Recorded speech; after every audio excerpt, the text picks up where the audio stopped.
Good. Jake, how are you? Hey, I'm good, thank you. How are you? Yeah, it's not too bad. Sorry about the little delay this morning, but sometimes things can't be avoided. What's going on? Kind of the weird, just like the mix of kind of everything. I mean, I'm someone for the last, God, how many years? 4 years or so. I haven't really got a thing which is my thing, Hmm. like, like your own function thing or something like that. So, Yeah. but for a lot of the time, it's booked. I'm just booked for just different things, and it can Yeah. be obviously just a variety, playing with like a variety of different function bands, theatre shows. I've got a couple of bits of kind of like artist stuff as well, like coming up, and done some artist stuff as well in the past. A little bit of teacher. It's like I've found personally variety is the thing that works the best for me. I like doing multiple different things. I also as well just like playing with different people. Yeah. I think I just think that's great when you get to just sort of play with lots of different people, you get to meet lots of different people. Yeah. I think that's what it's all about. What about Yeah. yourself? Like, what sort of stuff do you get up to? You just listed all of it. So it's a little bit of theatre work, some function stuff, a little bit of artist work, some tribute stuff. I just started a country artist tribute this summer, Oh, which has been lush. kind of fun. I realised that how kind of how shit my like country playing is. So I've been kind of going through loads of like YouTube videos trying to find some like flat picking ideas of how to actually do it properly, and Yeah, of course. just trying to run through some of those, even those like really sort of basic, day one, this is your country line. Yeah, Sorry, I'm just getting a call. But yeah, so no, it's because I think especially if you're doing sort of function stuff, and if you do a pop session or anything like that, like country lines don't really crop up that often. yeah, yeah. So when you get one, you're like, okay, oh, I've got to do all those kind of fake pedal steel kind of licks, Yeah, and your intonation's got to be spot on, yeah. and it's all got to be clean with a compressor. So if you fuck up, it's really highlighted. So yeah, I've just been sort of working through that kind of stuff. It's a really, really fun guitar style. Even if you just want to just get like a few simple basic lines down, it's like it's not easy. Yeah. No, totally. I totally get what you mean. Like every now and then I deck for my mate Craig, who plays on a Dolly Parton tribute. Mm, So when that comes out, it's the exact same thing as you. It's like bucket loads of fun digging into yeah, country stuff. I'm not a country player at all. yeah, Like, but when it came up, listening to loads of Dolly stuff and listening to all these players that were on her albums. I mean, to be honest, the thing that got me the most actually was some of her acoustic songs with the Travis picking. yeah. Even like Jolene, it's just like that's a really Yeah, complicated I mean that picking line. one's got about, I think it's something like 2 or 3 guitars on the Mm, record. So obviously if you're playing it live, you're trying to on your own, yeah, incorporate the 3 into it. But like, yeah, some of those like Travis picker thing, and you kind of, it's the stamina of keeping that up. yeah, Great though, like really, really fun to like dig in, yeah. and you sort of come out the other end going, God, I actually fucking love playing country stuff. Yeah. It's really Yeah. It kind of reminds me like when I was sort of 17, 18, I was working through like Green Day and Nirvana albums. You're trying to get that power chord stretch. yeah, And you spend just hours just trying to play like B flat to D without it sounding shit. And you eventually kind of get it. And it was just like running through some of these simple country lines. It was that kind of feeling again. Like, I'm really struggling with this. Like, it's really, really, it's not difficult, but it's just hard to get it sounding good. yeah, cool. Like you can kind of fluff your way through it if you're on a function, but if you're doing it, like if you're doing it for an actual either a recording session or if you're doing like a theatre show, so okay, I'd like it to be as close as I could possibly get it. Yeah, And it's just that you're sitting on the struggle bus for a bit, just running through these 1 or 2 lines, just to yeah. try and get them down. Yeah, of course, absolutely. Yeah, it's seeing the payout is always like really, really fun. Like it's kind of almost like if you get through like a show and you've been learning all these kind of really hard licks, and there's like a couple of them kind of came off a little bit, but then one of them you completely nail. That kind of feeling of just kind of like, oh yeah, I absolutely nailed that. That was brilliant. Yeah. I love that sort of feeling. I guess as well, like I don't know if you've noticed this, like doing, because did you say that's a tribute? Mm. The like UK audience love any kind of country style sort of thing. It seems to be on the rise. I guess I don't know. Do we have Beyonce to thank for that? I don't know, but it's certainly on the rise. Like Nashville country kind of sound over here, which I think is good. Yeah, you hear it quite a lot in kind of like sort of pop songs, like like any of that kind of sort of like Sabrina Carpenter's like stuff. That's got a lot of kind of country sort of vibe to it as well. Yeah, I'll be honest. I haven't listened to any of her stuff other than the stuff that my kids put on. Yeah. No, but yeah. I think it's like it's nice to see. I hate to use the word actual music because everything's actual music, but it's good to see people with instruments back on stage, back on TV. Yeah, rather than there's some great bands out there at the moment. I always kind of wince a little bit whenever I see one of these kind of I can't remember what word to like call them. One of these, I guess, just articles where they're sort of trying to cause a bit of mayhem by going new music is shit. There's so many good artists out there at the moment. There's some, and like I think as well, like you're just not sort of looking hard enough. That there's so many good things out there. So. Yeah, I was thinking of this. Yeah, I was driving up to. I think I had to give a lesson yesterday. I was driving into the school. It's only about a 10-minute drive, and Spotify always has this. We've made this mixtape for you. And so I just threw it on. I was like, well, this is just the same shit that I already listened to. I know all of these tunes. I was like, well, it's not very good at saying, okay, so if you listen to this, this, and this, try this. You might like this. Yeah. And I guess the idea is for them just to keep you on the platform as long as possible. And I think with the breadth and depth of the amount of music that's on things like Spotify, like you just said, you've really got to go searching for stuff, and you've got to give obscure stuff a bit of a chance. Yeah, I think as well. It's kind of, it's almost kind of like as well the way that you listen to it as well. I think the way that I sort of kind of go about it is I use Tidal. Right.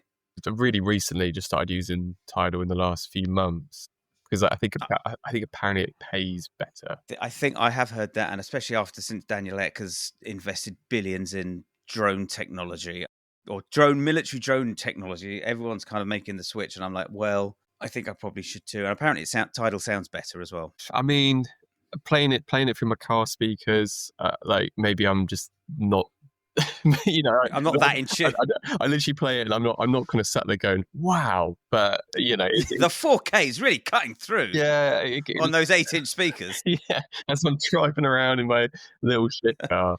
But like I just basically scroll down, and it'll have a kind of who's released new albums kind of in the last week. Yeah, and then I just kind of pick a couple, download them, and that's just all I listen to for the week. And I listen to those albums, and then you can kind of come to the end of the week or so, and you can kind of go, that didn't really fly. That one was quite cool, and it's just more of a case of like, because it is, you're right, it's really overwhelming, these streaming sites, with just how much stuff they've got on there. Especially as well, have you seen that kind of thing where Spotify now have a few bands on there that are actually AI bands? Oh yeah, I've seen that. So it's like, it's just stuff like that where you kind of go, you actually, some of them you could be kind of almost tricked into thinking you're listening to a real artist, but like, so for example, artists like Little Sims, she had a new album out this year. I think is brilliant. Wet Leg, they've got a new album out. They're all these kind of artists. They've got all these kind of new albums out, and it's like, just download them, have a listen. If you like it, you like it. If you don't, fuck it. It's fine. Yeah. The problem is I think I've passed the let's explore new music kind of age, and I'm now just like old and cynical. I'm like, oh, everything's shit, everything's rubbish. No, we'll just put Zeppelin back on again. Fuck it. Do you know what? No, that sounds just like Led Zeppelin. Why bother? Do you know what? There's nothing wrong with putting Zeppelin on. The other day, like a mate of mine put up a Instagram post, and he'd put a Zeppelin song along with the post, and it was Achilles' Last Stand. You know that Zeppelin song? I don't know that one. I'll check it out. Honestly, it's about 10 minutes long. It's incredible, and I hadn't listened to that song since I was probably about 13, and I had that thing where when you kind of hear a song that you just haven't in ages, and I was like, I just have to listen to Zeppelin now for like the next hour. Yeah, I know. I do kind of get a little bit not sad, just maybe a little bit nostalgic when I think there has to be thousands of songs that are new that have been released in the last 12 months that I would absolutely love, and I just can't seem to get to them. Yeah, it does. I do feel a little bit sad about it, but it's just finding the time just to sit down and to start trawling through albums. Oh, totally. Yeah. But, no, that's completely fair enough. But that's what gig drives are for. If you've got 3 hours in the car, but yeah, absolutely. But anyway, so I want to chat a little bit about musical theatre. So how did you get into musical theatre? I wanted to play musical theatre before I went to university. I went to ACM. What years did you go? I was there in 2012 to 2014, I believe. Okay. My dates might be a little bit sketchy, but I think it was around that time. And I remember I kind of had a sort of that was the goal, and we did some sight reading at ACM, but then after the first year, or maybe it was even the first kind of term, we ended up shifting away from it and doing something else, which was a shame. Hmm. So I really enjoyed it. Like, and obviously, as you can appreciate, sight reading as a guitarist is it's really hard. Hmm. I know everyone always goes, "Oh, guitarists moaning about sight reading." It's really hard. It genuinely is really fucking hard. I actually had when I was on a show with somebody. I can't remember what instrument they were playing. I think it was sax, and I was and she said something along the lines of, "Look, like it's just we just can't seem to find like good reading guitar players." And then I said, "Well, yeah, I mean it's a difficult instrument to read on." She's like, "Yeah, but it's you just get over it and then you just start reading." I said, "Well, yeah, but like where's middle C on your sax?" And she said, "Oh, it's just here." I said, "Well, I've got four different options." Mm, yeah, And the same with it. Like if I'm playing a piece that's in E flat, it's like I'll generally be between the third and sixth, seventh fret. I said, but then I can't. I then got to do a huge position shift up to kind of the 11th, around the 11th fret. None of the open strings work, so I've got to fret most of the notes. And when we're presented with chords on the guitar, it's never written for guitar. It's always written for piano. So you've got all these closed voicings of chords that are unplayable on guitar. So I then have to think, right, okay, well, it's just a B flat chord. Well, how am I going to play B flat in this position? And she was like, oh, I kind of see that's probably a little bit tricky. yeah, I was like, yeah, somebody once said to me who does a lot of theatre work, said, I just use the dots as more of a skeleton. Unless there's a specific part that the MD wants me to play. So I'm not usually reading the chords that are written. I'll just read the chord names above. If it says A7 sharp 5, I'll just play my voicing of an A7 sharp 5 yeah, and ignore what's written yeah. on the pad. Yeah, I mean, there's so many things that go into it. It's weird, isn't it? Like when I was learning to sort of sight read when I was younger, and it might have been the same with yourself and probably quite a few guitarists. You're so stuck on I need to get everything bang on. It's weird as you kind of grow up a bit, and also if you start listening to theatre guitarists who are a bit older than you, got more experience than you, and they start saying stuff like, "Oh, just use it as a guide. You're doing this," and that. You kind of go, "God, I'm sort of getting rid of everything that I." Kind of put effort into when I was younger, and I'm now trying to look at it at a completely different angle. Yeah. But then also you have to take in the fact that someone might have written out maybe the intro to sort of Johnny Be Good, and if you sort of sight read that, you might be completely lacking that kind of rock and roll attitude of how you'd play it if you weren't sight reading it. So Yeah. it's then actually playing it with conviction and actual genuine effort. There's also switching patches if you've got to do something like that. There's bits where shows I've done where you've got barely any time to switch between an acoustic to a mandolin, all this sort of stuff. Yeah. And I know, someone might be like, oh yeah, I've got to switch from that sax to this or that being and it's kind of like, well, yeah, we both got stuff going on. So yeah, so like I think it's really difficult. But the challenge of doing it and the challenge of getting through a show, especially if it's one that's a tricky read, I think is always really satisfying. Yeah, massively. Like it's interesting you mentioned Johnny Be Good. We went to see Back to the Future a couple of weeks ago, and when they did Johnny Be Good, it's like, well, he's not playing the riff exactly as the record, and he's probably not playing it exactly as it's written, but he's playing the riff and everyone recognizes it. Yeah, but he's playing it with that rock and roll attitude. Yeah, I sat in on that. God, a little while ago now, maybe a few months ago. And if you get a chance to have a go at sitting in it, it's the band are incredible. Absolutely incredible. I think I fucked my chances of getting a sit in because I asked Pete Friesen, who's he deps on it, and he said, bless him, he set up 2 different dates.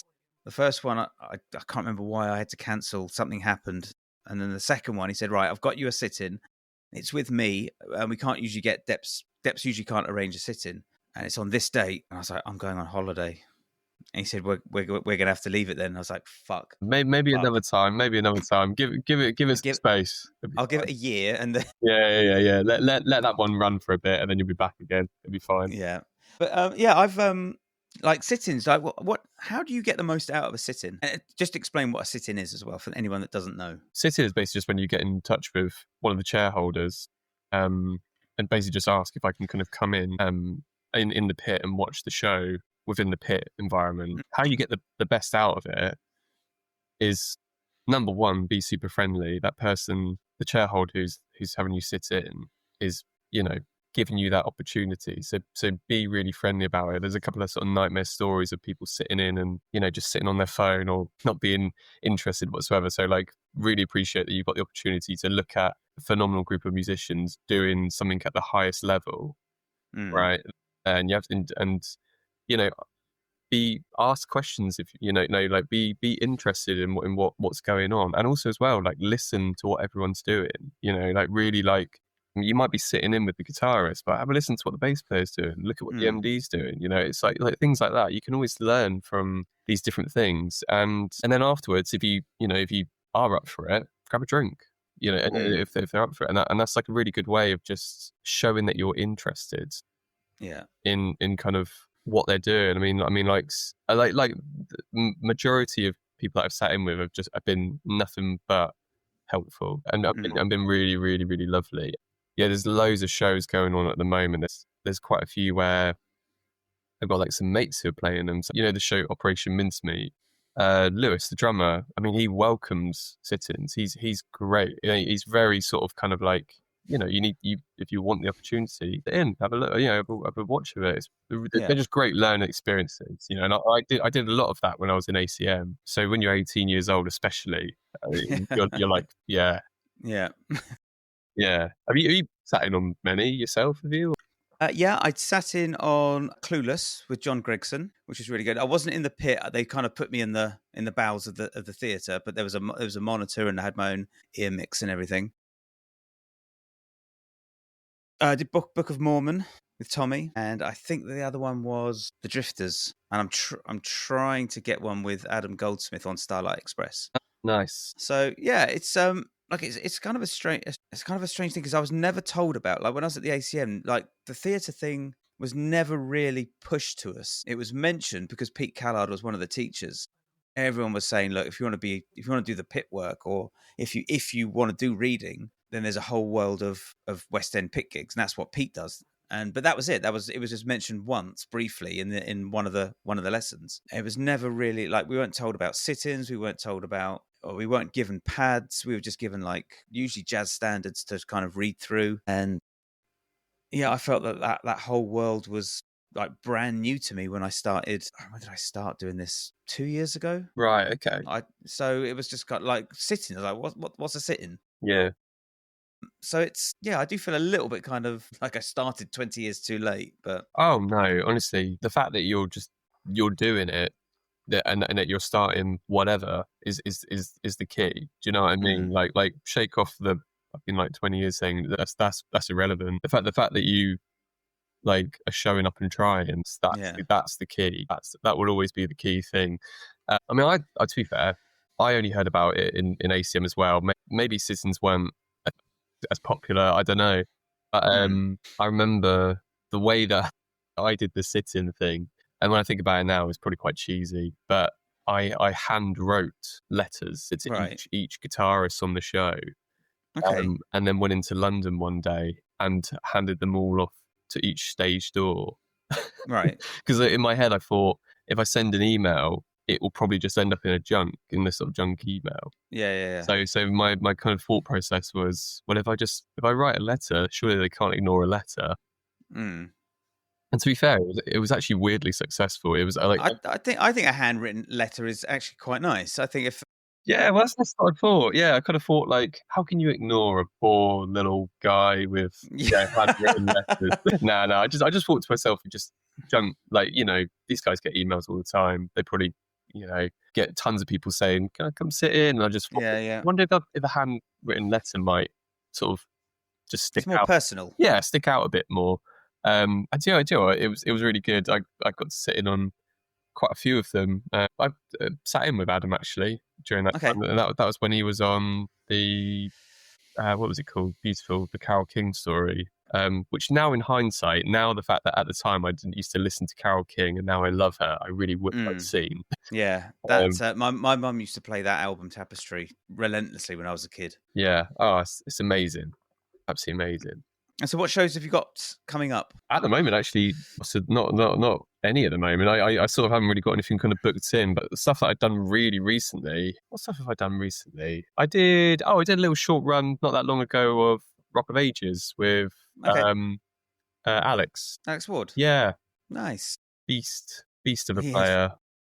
Yeah, he's something else. He depped with a Pearl Jam tribute that I did, and he was on the rhythm guitar, and I was like, "You're too overqualified for this." But yeah, he's something else. Did he show you the video of the Marty Friedman video? Have you seen that? So this is about 5 years ago. Somebody was interviewing Marty Friedman, and they were playing him YouTube videos of other people playing his solos, and they used one of Alex's videos. And Marty Friedman said, "Man, that guy, what did he say? He said his touch is the shit." I was like, "Fucking right, it is." Yeah, it's that was amazing. It's always it's always really good when like you see someone like Alex is not only like an incredible guitar player, but he's so fucking lovely. So it's like when you see someone like that, you're kind of like, yeah, well deserved, very well deserved. Yeah, really, really fun. Like, love. There was also, I mean, to be fair, like playing with Alex was great. The band was killer. It was really fun, and it's like it's quite enjoyable just having these little week run things and stuff. Again, it kind of goes back to meeting tons of new people on these things. So like recently, it'll be stuff like that. I did Little Shop of Horrors not that long ago. What else have I done really recently? Oh, last year, this was, I guess, kind of a bit of a weird mix of a kind of theatre, but also, I guess it kind of bleeds a little bit into kind of artist stuff. At the end of last year, I did a little small tour with Rachel Tucker. Okay. Who she was in Wicked. She was a huge kind of West End star in Wicked, and we basically did like a whole bunch of songs from Wicked, plus also her own original stuff, which was wicked because her stuff was this kind of quite cool, like Americana-y kind of country stuff. Yeah. But then flip side, you're then playing Defying Gravity, which is just like, again, have you done any stuff from Wicked? I haven't done Wicked, no. I mean, it's a roast. It's an absolute roast. But it's really fun. Again, you get to the end of doing any of those kind of Wicked, and I think as well, it's the weight of how huge that show is, especially because the films come out and all this sort of stuff. So when you play Defying Gravity, when you kind of get to the end of it, you're kind of like, fucking hell, that was... Got it. I really like the satisfaction of getting to the end of a show. Not even playing the show, but just getting to the end of the pad. You're like, right, I've got through the pad. Let's see if I can play it now, top to bottom. Yeah. But also, I really like the idea of just turning up on a Saturday, setting all my gear up and leaving it there for a week and just turning up half hour before show starts and leaving 10 minutes after it's finished. Yeah. Totally. I say I'm done with the midnight drives, but I'm kind of, I could happily not do them anymore. But yeah, they do take their toll for sure. Yeah, I always find it really fun where you do the first kind of few runs of a show and you're kind of, there might be sort of patches of bits where you're really sort of like keeping your eye on those kind of cut tricky bits. And then depending on how the MD's kind of feeling or what they're kind of like, I love the times where you're then doing the show and you're adding in your own things. And if they're particularly quite encouraging of it, you're then suddenly kind of like loosening up a little bit. Those are the bits that are really fun because then you're kind of finding that balance of not taking the piss whilst also being true to playing your part, right? And those shows are really, really fun where you get to kind of add a bit more of an element of like, cool, I feel confident, I feel all right, and you feel relaxed. Yeah. And so how did you get into music in general? I'm going to put it down to my mum and dad. It's always mum and dad. I don't want to slag off my mum, but I think it was more specifically my dad. He was hugely into, I mean, he's a 90s guy, Oasis, Blur, right, NXS, those kind of big bands. James, he's a huge James guy. Okay. I just remember that he just listening to all of those kind of things when we were growing up, and the CD rack would just be like all of these kind of albums, like What's the Story, Morning Glory, all this sort of stuff. And then I just remember when I was really, really young. I mean, I hadn't thought about playing an instrument at all, but I just remember just being obsessed with listening to music. So like, yeah, me and my brother had CD players, and like it was like around the time where like American Idiot came out, Yeah. and just being obsessed with American Idiot, and yeah, like the Chili Peppers, and just all of these bands, and Mm. just being everything. You just listening to music constantly, which I just don't think a lot of. It's really weird. A lot of kids just aren't like that these days. It's Yeah. really strange. Now, I don't know if you listen to any past episodes, and people that listen to this regularly will be just sick to the back teeth of this, because I say it, I think nearly every single episode is like the amount of students I have that don't listen to music. Yeah, It's baffling. Like, why are you coming for guitar lessons? And they're like, no. yeah. So It's weird. I was like, well, so you're wasting everybody's time? What's going on? And I find it so odd. Mm. It would be like, I want to learn how to speak French. It's like, okay, well, do you listen to? Do you live in France? No. Do you speak to any French people? No. Do you have any French friends? No. Are you planning to go to France? No. Okay. Yeah, Why do you want to learn French? So, well, you'll get a couple of phrases, but unless you're actually using it constantly, yeah, you're just going to be. It's just like walking up a hill backwards carrying a large rock. yeah. You're going to have to really want to do it if you want it to sound good. Yeah, it's a weird one, is it? Because it's like I can't imagine at a young age, only because I remember being obsessed when I was really young. I can't imagine, especially with everything you've got now, the fact that you can listen to anything you Mm, want on your phone. Obviously, at the time, you'd go to school and then you'd come home and you have to wait until you got home to stick something on the CD player. yeah. Like, and you sort of didn't have the luxury of it. Oh, so you didn't have Walkmans, did you? No, I mean I'm 30, No. so I'm kind of like I'm on that weird bridge where 30-year-old as a 30-year-old, like CD players were everything when you were younger, but now suddenly I'm at an age where iPhones also don't terrify me. I'm Yeah. like somewhere in the middle. So we'd take in cassette Walkmans into school, and Right. we would swap tapes. I made this mixtape. Like, so when we'd swap it and listen back to it, and swap it back when we got back in the next day. So yeah, I could still listen to music to and from school, but you're attached with a fucking wire and a battery power and everything. But yeah, that's an odd age, 30, because you're right in the bridge of where everything kind of technology took a massive shift. Yeah. Whereas I kind of grew into it gradually. Like, Yeah. we had CD Walkmans, but they were shit. You couldn't really walk with them because they'd skip. Yeah. Yeah, and then mobile phones, which were just bricks. Yeah. No, honestly, like having conversations with mates the same age, we're kind of all quite weirdly happy with the age that we are, in the fact that Yeah. like our phones when we were at school were useless, and we used to use Yeah. them as goalposts when we. And the only time you got a message would be from someone saying, "Oh, dinner's in the microwave," and if you wanted to reply, Yeah. you had to go to a corner shop and pay £5 to top up. Yeah.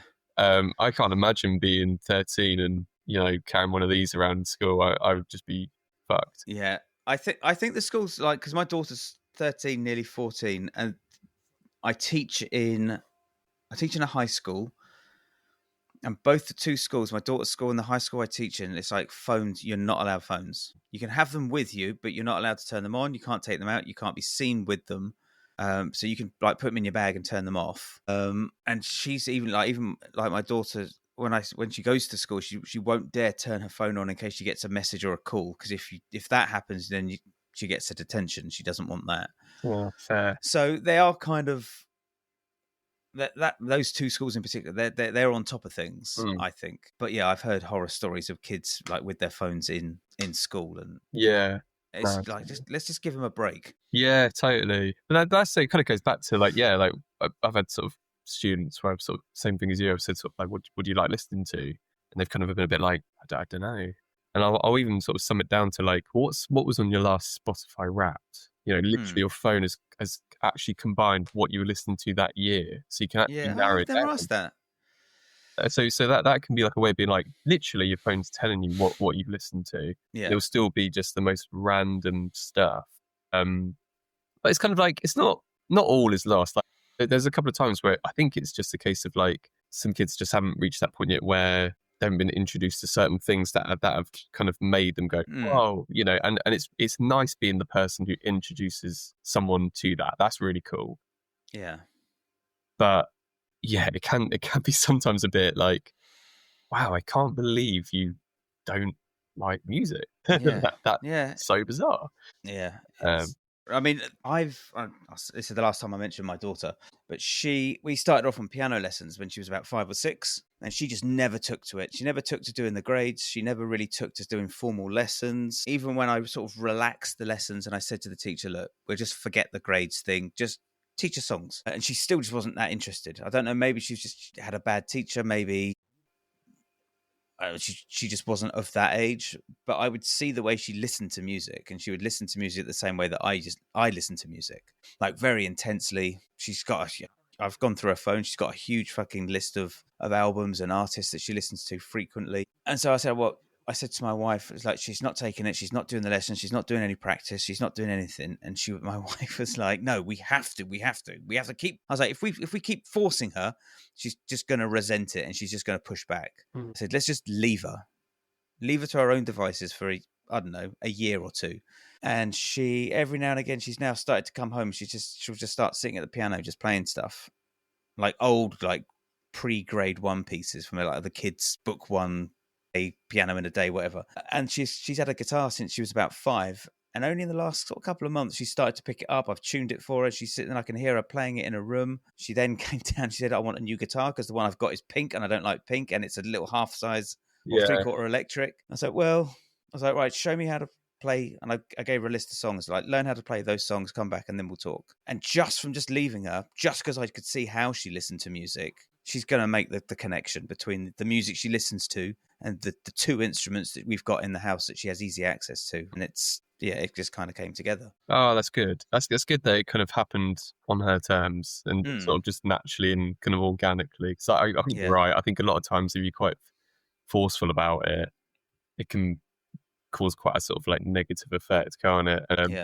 It's just it's always just really lovely, isn't it? When you see like you remember like when you had those light bulb moments when you were learning, and it's really cool seeing when kids, I think probably especially yourself, if it's obviously with your daughter, them having light bulb moments, you see it yourself and go, I don't get to see it because she just hides in her little cove upstairs in her room, but I can kind of hear it. If I stand at the bottom, because she's got like the attic room, if I stand at the bottom of her stairs, I can hear her playing. I'm like, oh yeah, no, she's got a good time. She's got good rhythm. that's wicked.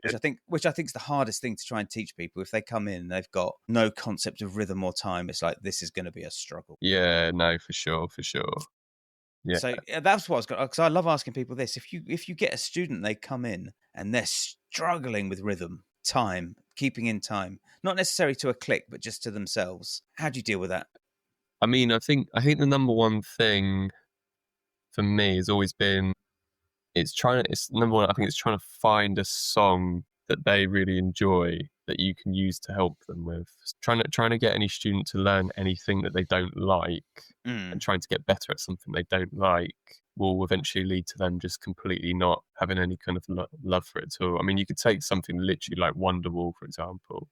Yeah. And if someone's really, they like Oasis and they like that sort of stuff, Yeah. I think it's just starting off first, genuinely, with like the strumming pattern obviously isn't this, but you could just start off with just 1, 2, 3, 4, just Yeah.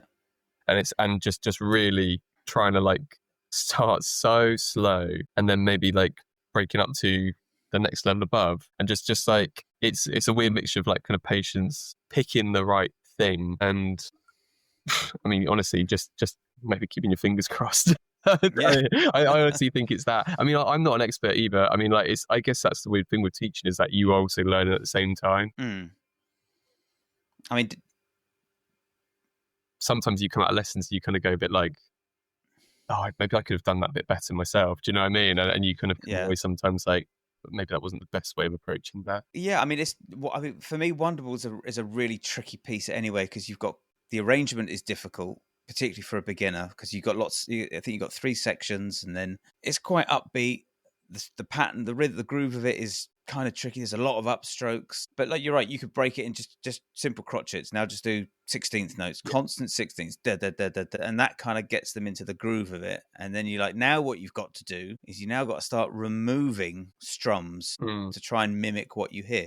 And it always comes back to listening. It's like if you listen to this song for a week, you listen to nothing else, and you just try, just on your stomach or on a tennis racket, just try to copy that rhythm.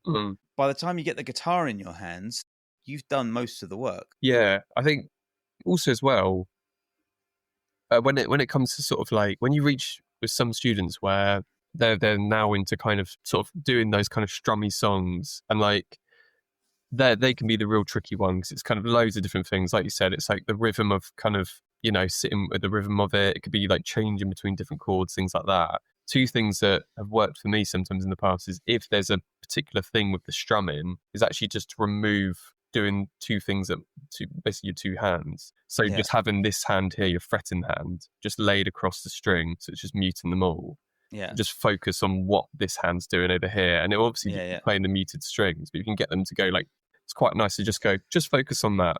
You're not focusing on two things at once, those things at the same time. And then the other thing is, if then they start feeling confident with that, introduce bringing the chord in, but just have a go at just sticking on that one chord. Yeah. You know, that first E minor chord, you know, just literally just that. Don't worry about changing to the other chords. Just stick on that E minor and just get used to the whatever, you know. And it's just, I think it's literally just breaking down what hand is happening at once, because the kind of art of like playing guitar is essentially just getting your two hands to work in harmony. So if you can kind of break those down into bite-sized chunks and you've got the patience to do that, then you're hopefully going to cause some sort of positive impact. Yeah. I mean, it's how about rhythm in general though, rather than if you were speaking, like if someone was just struggling just with time, like they've got the rhythm, they've got the chords down, and their tempo is just fucking all over the place. But that's a really tricky one, because if they're able to get it, when I sort of teach students, I do work with like a metronome, but I try and be a bit careful about it, because I know, and we all know, that metronomes work wonders, and having that sense of timing is great, but it's trying to find that balance between not having their whole lesson on a metronome. I want to basically like make them fucking hate it. I'm going to tell you that I've done that once. I had one student who just couldn't get time, just couldn't get it. So I just said, right, I'm sorry. For 30 minutes, I'm going to put a click on, and you're just going to strum a G chord, and you're going to move between crotchets, quavers, and semiquavers. And I'll tell you when to change, and you're going to tap your foot. And we just all credit to him. He sat through the whole lesson, and he came back. This was kind of like March time, and now he's just starting to feel like he can get it. Like he can keep sort of time with himself. He struggles with a click, but he can keep time kind of with himself, and like the improvement is just fucking massive. And I said to him, this was our last lesson of term, and I said, I have to apologize, because literally the last 3 months of lessons have just been so fucking boring. I didn't say fucking, but they've been so boring. And you've just been sat on a click for fucking half an hour for nearly every single lesson. You've been tapping your foot. I said, but all credit to you. You've done it. You haven't complained. You've come back the next week, and I'm seeing like tiny improvements. But over 3 months, like, you're a different person in terms of a player. And I said, and once we get this, and I kept saying this to him, I said, once you can do this, everything becomes so much easier. If I just keep throwing different songs at you, you're going to realize that the songs that you're playing sound nothing like the songs you listen to, and you're going to say it's too hard. Once you get rhythm down and you can keep time, the chord changes with your left hand. That just comes with a bit of practice. But once you can keep time, playing music becomes easy. Oh, absolutely. Like, I mean, you're right. Like, so sometimes just certain students just take so much longer to get it, to grasp it. And although, like you said, at the end, it might not be the case where by a month or so they've got it 100%. If you're able to at least see the tiniest of little like improvements, you know you're doing something right. Like something is happening there. I mean, it sounds really basic, but like if someone was genuinely, I haven't actually had a student where they really have not been able to play in time. Like I've had it before where like they're rushing or slowing down and things like that. But I haven't had it before where I've had a student where I've gone, they can't grasp the fact that there's like a beat and they're trying to play along to. Yeah, you will, and it's like it is like banging your head against the wall. It's like, why can't you hear it? Why can't you hear it? I bet. I mean, I've had it before where I've had to sort of say to a student, all right, just put the guitar down a sec. Say we're learning whatever song we're doing. Can you just clap along with it? And if the student feels a bit like embarrassed because they feel like why am I clapping along? I'm not 6 years old. I'm like, I just Yeah. want to understand that you can hear the tempo and rhythm. You can just clap this in time. Yeah. And if they're able to do that, then I'm kind of like, so you can see that, right? You can see it, Yeah. and then kind of bringing back the guitar and so forth. But yeah, it's true. I think that's, for me, that's the most challenging part of teaching, is when you get someone that just struggles with time. Like everything else is easy to manage. If people are struggling with scales or alternate picking or any kind of technique, it's like, well, we just need to just break it into small chunks and just keep repeating it over and over and over and over and over and over and over until you get it. yeah, But the sense of time and not being able to hear a groove in a song when you play them a song is, it's like, wow, why can't you hear it? And I'm really interested as to why some people can't hear it. It's like, were you not exposed to music as a kid? Do your parents not listen to music? Like in our house, the radio was always on. There's always music being played in the car, so I was always listening to music. yeah. And if you lack that, or you don't have that, I think you're, maybe, I don't know. I haven't come up with a concrete answer, but maybe that's the reason why some people struggle. Yeah, no, it is really interesting. You're right. It is weird how probably that same student could tap their foot to something, Yeah. but the minute you put an instrument in front of them, they completely go, what the hell, and Yeah. crumble, and you kind of go, Well, this kid that I had that I was just mentioning, he couldn't tap in time, couldn't hear a beat for a right, song. okay, It was like you have a song going and he's clapping, like it wasn't even like close. yeah, His claps weren't even together. yeah. He would clap like, He's going to be an insane prog artist when he's older. yeah. Just polyrhythms all around. Yeah. Maybe he's about 5 steps ahead of you. He's like, Maybe, yeah, the crotchets, let's go.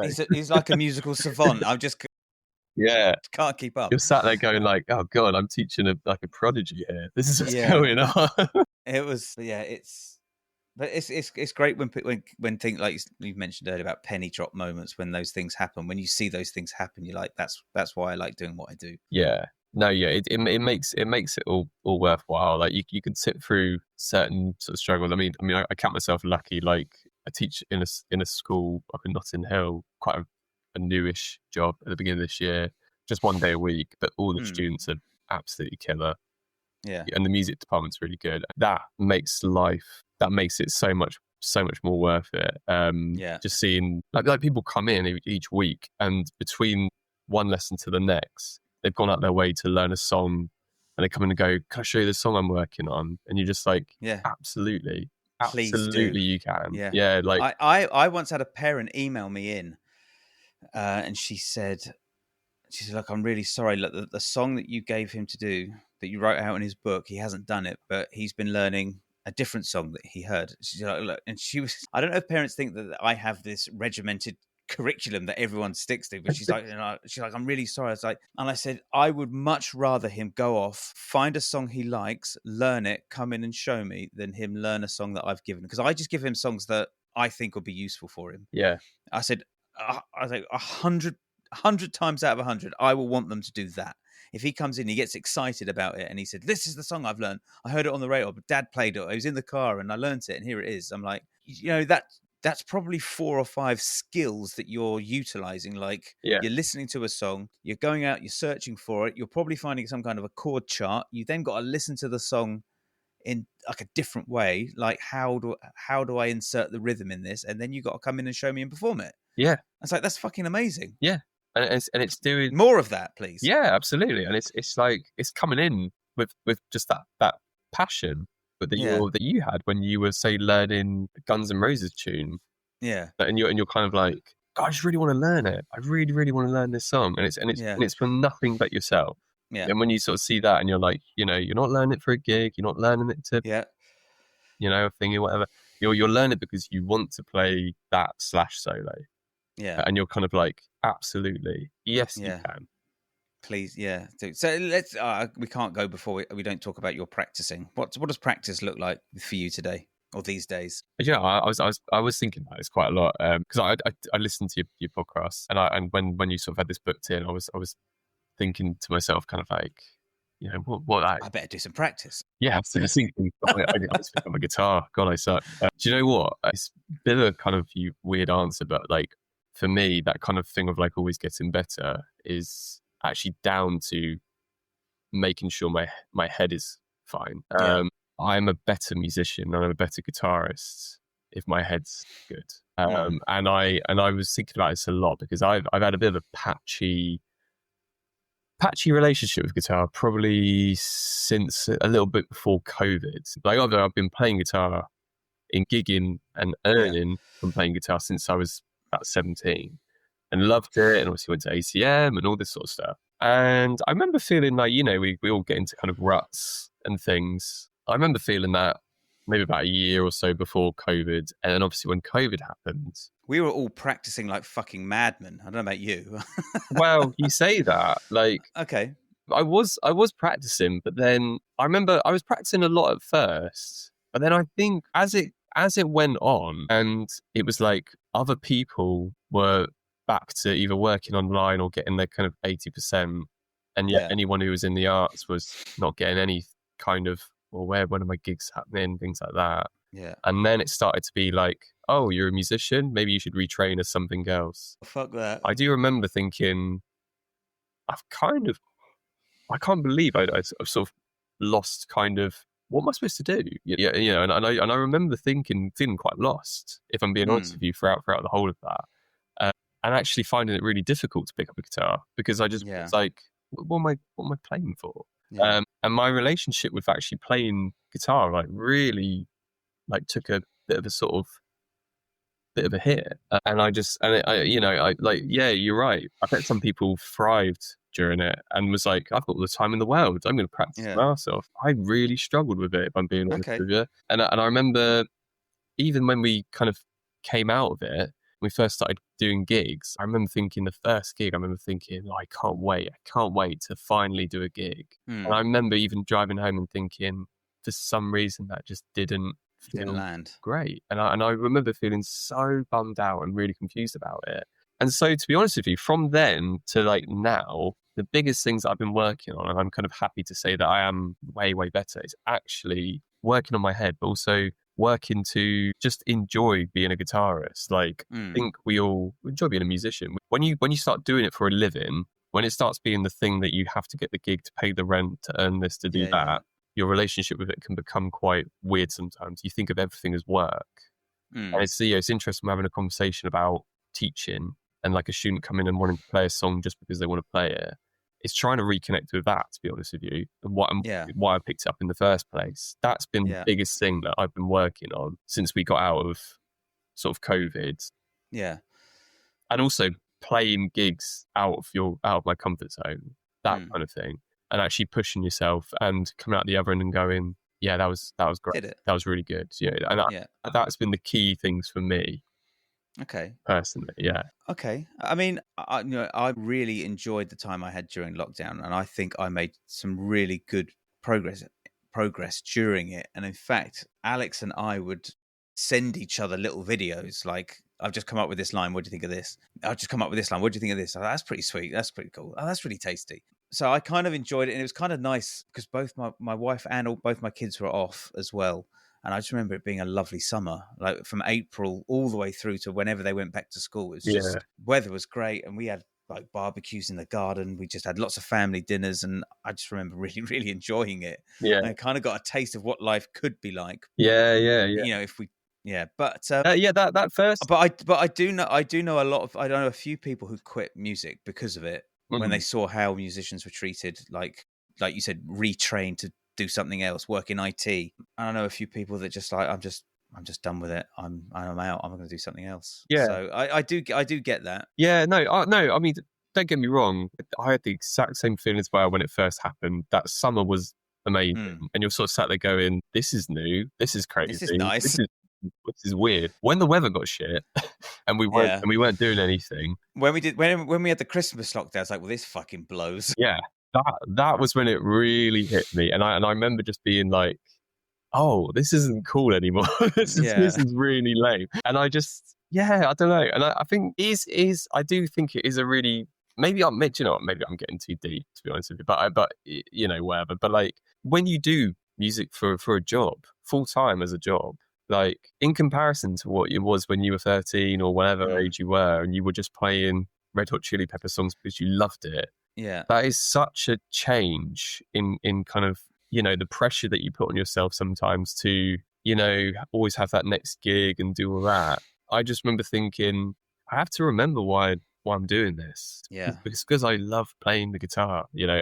and I think, that might be like really, really cheesy, but whatever. Like it's, I think that's the thing that's now genuinely, I'm a better guitar player for it, because I go into situations feeling much more positive about it. If I'm on a gig and I know it's an absolute roast, Yeah. I don't beat myself up as much about it, because I have a better relationship with this whole thing. I'm not so kind of like, walking away going, "You fucking idiot, why did you mess that up?" It's more just kind of like, just work on it, you'll be fine, And I Yeah. think that's genuinely what's made me a better guitarist.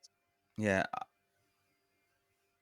Whether anyone else can relate to that, I mean, I really hope they can, but like, Yeah, I think that, I mean, I think it's really important that we should be working on stuff that we want to work on, but it's like with you, it's not always possible. Like I gave at the start of this year, I don't really do resolutions, but I kind of give myself little targets to hit. One of the targets was to learn a Chet Atkins piece. And nice. we're now here, like middle of July, and like I haven't looked at that in a couple of months. And I started just to see how much of it I could remember without getting the pad out, without getting the dots out or the chart out. And I was like, right, if I want to get this done by the end of this year, I've got to really start putting some work into it. But working on stuff that you want to work on just for that sake, I think is really important. Particularly if we do this for a job. I mean, I'm looking at, like, September, I'm booked in to do the full Monty. And October, I've got Rock of Ages. And I'm kind of like, certainly for Rock of Ages, I'm going to have to get all of my tapping lines out, because I'm going to have to, Which pad have you got for Rock of Ages? Guitar One. Good luck, brother.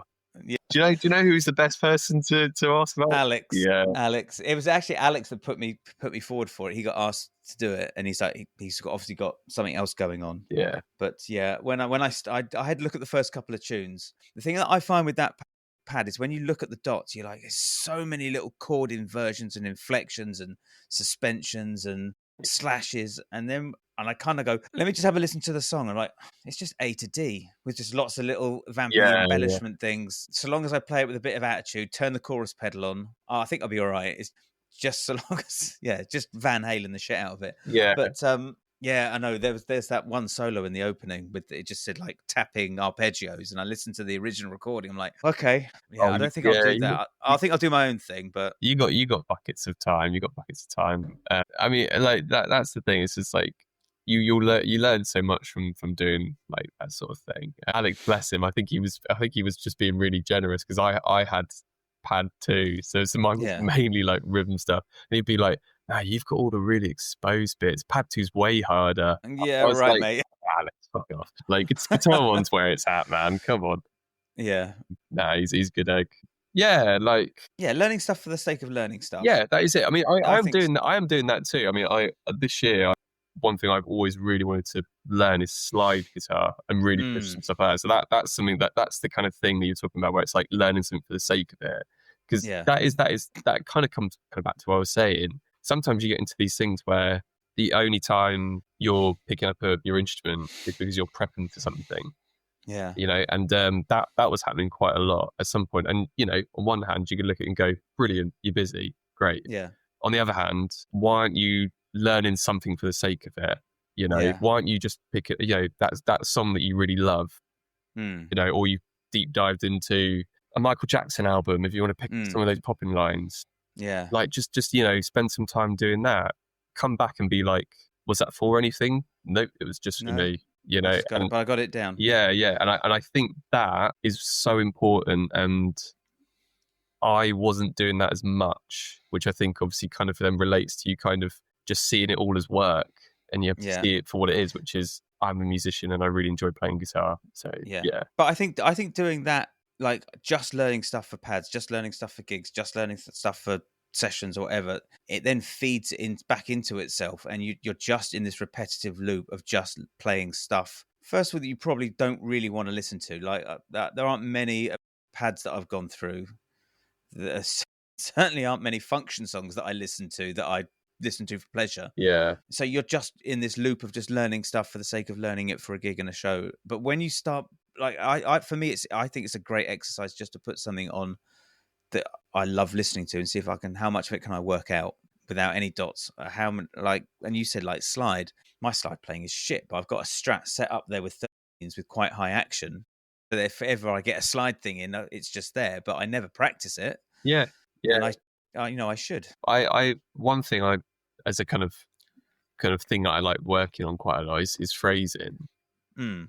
And one thing I really like doing is sitting down and basically just putting on an example would be like an Aretha Franklin album. Yeah. And just trying to learn what she's singing. Okay. Yeah. Great fun, really fun, because you're not learning a guitar part, you're learning like a vocal line, and obviously someone like her, she's the queen. So it's kind of like the way she phrases certain lines. It's completely different to how you'd approach it as a guitarist. Yeah. Again, it's not for anything specifically, but it will bleed into when you're on the next gig and you're do a solo over this whatever tune. And suddenly you're phrasing it slightly differently because you're picking those things up. That's super fun. That's a really fun thing to practice. Yeah. Sax players are great as well. I think anyone that has to breathe to play, sax players, trumpet players, vocalists, they have this gift of great phrasing because they have to take a breath. Yeah. Whereas guitar players just we just get caught in just running up and down scales. So yeah, totally. I think Robin Ford's a good one as well. I think he's really great at his phrasing's just fucking the tits. Yeah. So absolutely.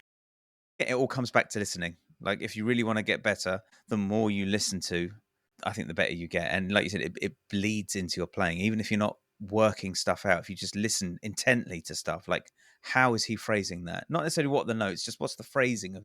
Yeah. And also as well, like give everything a chance, give everything a fair chance. Like, if someone recommends me something to listen to, it could be something that I'm not a huge fan of, but I'll give it a chance. So at least at the end I could say, yeah, not my cup of tea. But because you never know what you're going to get out of it or what you might find. So, yeah, I think that's definitely like key. But yeah, just like enjoy what you're doing. Like you're playing an instrument. Christ. It should be fun. Yeah. The amounts of times where you see those kind of like cheesy videos on Instagram, it'll be like someone in their 80s going, "Well, what do you wish you'd have done?" Someone says, "I wish I'd have learned an instrument." Yeah. You've learned an instrument. You're constantly learning an instrument. You're one of these many few people who are actually doing it. And if you're doing it also for a living, that's cool. That's really, really cool. So like, don't forget that. And I think that's really, really key. Yeah. One of the things I mentioned both to nearly all of my students and again to my daughter when she was like, I don't want to play this. I said, if you went round to every single 30-year-old and asked them, one of the things that the biggest regrets, like 9 times out of 10, they're going to say that they gave up on an instrument because nearly everybody starts playing an instrument and nearly everybody gives up. And I think, but everybody wants to play. Like every now and again, I'll get messages from my sisters and they'll say like, oh, I really want to learn piano. Do you know any piano teachers in my area? I was like, yeah, I know loads. Here you go. Yeah. Or YouTube. There's a million how to play piano videos. Just start searching through it and buy yourself a little cheap keyboard. Yeah. And just start. But you got to start. You can't, and it's going to suck. But you just got to start. And you got to suck. And I think that's another thing of getting better is you really have to realize that you're going to sound shit when you first start, but you just have to kind of push through it. Yeah, we're as musicians, we're wired weirdly. Like the fact that like someone's you've got this thing in front of you. It's like it might take you fucking ages to get the simplest thing down when you first start off, but the fact that you just keep doing it is insane. Yeah. But like it's like violin players. You ever listen to like one of the junior school that I teach in? There's a violin and a cello teacher that come in, and they're on the same day as me. And when I walk past to collect students, I can hear these kids playing the violin. Like fucking hell, man! But like it sounds dreadful, but eventually it starts to sound good. Yeah. Like I have like guitar's easy. Like if you can get a fret, you're in tune. If the string's in tune, you can get an in tune sound. But how people struggle through violin or wind instruments like flute or clarinet because it's just squeaks a lot. It's that determination where you just kind of like you sometimes catch it before you go. Even at this point now, if I'm sort of learning something like a particularly difficult line for something, and I've sat down and I just keep repeating it for hours. I mean, this is like a weird form of torture, but like, I'm doing it because I've got such a determination that I will Yeah. fucking nail this. Yeah. So there is something weirdly wired Yeah. in quite a lot of, and it's the same. It'd be the same with someone who's really into like sports things like that. The fact that you will keep doing it until they get it right. Yeah. So I've got, as a side note, I also race go-karts quite a lot. Wicked. And we've got like a national championship coming up starting in September. And I haven't done as much practice on the track as I did last year. And I'm starting to panic. And so I went down to the track with one of the guys who's like he's actually one of the top like rental kart drivers in the country.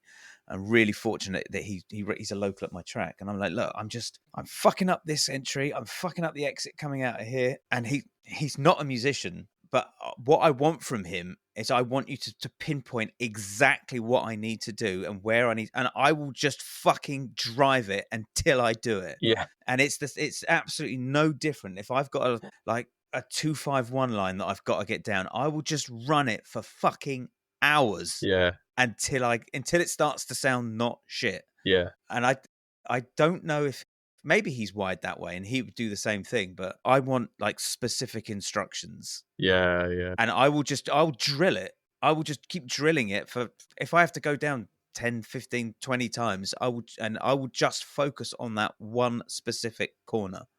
Everywhere else I'm not focusing on that. I will just focus on this one specific, like it's weird. It is weird. Yeah. It's really, really weird. But to me, that's how you get something done. That's how you get it down. Yeah, absolutely. Absolutely. There's no point working on bars 1 to 9 if they're fine, but bar 10 is a fucking car crash, but 11 to 15 are great. Then you just got to work on that car crash. Yeah. Yeah, absolutely. And it's that weird level of determination where you suddenly start seeing it come together. You see the payoff, and then you land the payoff in the live setting or the theatre set or whatever it is. Yeah. And you go, fuck yes, I did. I got it. That is when you sit there and you go, yes, get in there, and that's the payoff. But from an outside point of view, if you looked at someone, if you were watching someone, like my girlfriend, she's not a musician. She sometimes like sees us like sat at a desk, just going over and over, prepping a show, doing this, doing that. She's like, I don't know how you do it. You just go, because I love it. I hate it. I hate this sometimes, but I love it. And that love-hate relationship with it is what keeps us going. Yeah. It's weird. I remember. I'll do this. We'll do this, and then I've got to shoot off. But I remember I had to learn a solo for a police gig that I was doing. I can't remember the name of the song, but it is the strangest solo. It is so atonal. It is so out of key. It's so rhythmically fucking bonkers. And this is when we were living in like a 2-bedroom flat, so we had nowhere. Like I would sit and learn my pieces in the living room, and my wife would be in the living room like watching TV, and I'm headphones on. And I'm just running through this solo like constantly. And after about 20 minutes, she gets up. She's like, no, you've got to stop. I can't fucking listen to this anymore. Because all she's hearing is me going, and it's just, it's fucking. Thank God you've got a studio now, right? Yeah, I know, right? Yeah, no, God forbid. Bless my girlfriend's runs so many things. Yeah, I've got to constantly. I've said to her, I was like, you should go out for a run. Just go out for a really long run while I practice this piece. It's kicking my ass. Yeah, it is strange. But that's the thing that nobody sees when they see somebody on stage. That you don't see the fucking hours that went in. It could only be just for less than a second. Like I put in 4 hours to get this down for less than a second. Yeah, no, totally. I think back as well, just all the like we all did it. Like the hours you did like when you were younger. It's just the obsessive hours over like playing something that you really enjoyed. I was a massive Guns N' Roses head when I was younger. I remember the first time I just had these DVDs. There was sort of Guns N' Roses live in, I think it was like China or somewhere like that, these live albums, and just wanting to learn like November Rain and like things like that. Yeah. And just being like, when you finally pull off like that thing, you're like, yes. And it was like, was I playing it for a gig? No. Just really, really love it. Yeah. So that just like really enjoying being a musician, being a guitarist. That's cool. Yeah. I think we'll leave it there. Jake, thank you so much for your time. I really do appreciate it. You, mate. And thank you so much. It's been a pleasure. Thank you. We'll speak soon. Speak soon. Bye-bye.